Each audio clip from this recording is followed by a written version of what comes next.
আসসালামু আলাইকুম। পারল না ব্রাজিল, পারল না নেইমার।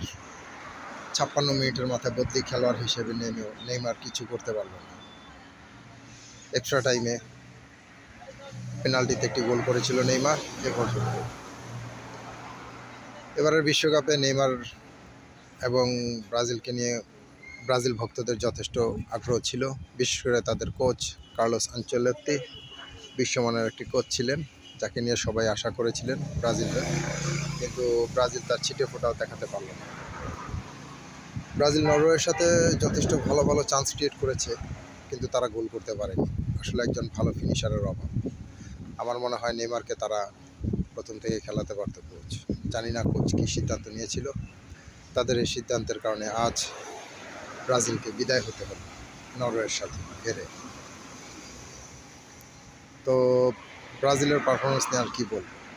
পেনাল্টি পেয়েও পেনাল্টি মিস করে 0-0-তে খেলা হাফ টাইম গড়ানোর পর নরওয়ে যথেষ্ট চাপে রেখেছিল, চান্স ক্রিয়েট করেছে, কিন্তু চান্স পেয়েছে কম। কারণ ডিফেন্সে ব্রাজিল একেবারে দেয়ালের মতো হয়ে গিয়েছিল। বিশেষ করে হালান্ডকে একেবারে তারা বোতলবন্দি করে ফেলেছিল। হালান্ড বল পাচ্ছিল না। ওডেগার্ড খুবই ভালো পারফরমেন্স করতে পেরেছে, কিন্তু হালান্ড, তার জন্য বলতেই হয়, 2 থেকে 3টি পার পোস্টে শট করতে পেরেছে। 2টি গোল হয়ে গেছে। চমৎকার 2টি গোল, দেখার মতো 2টি গোল করেছে। একটি হেডে এবং আরেকটি এমনিতে। হেডের যে গোলটি, সেটা নিয়ে এক্সট্রা করে বলতেই হয়। তার হাইট তাকে যথেষ্ট সুযোগ করে দিয়েছে এই গোলটি করার জন্য।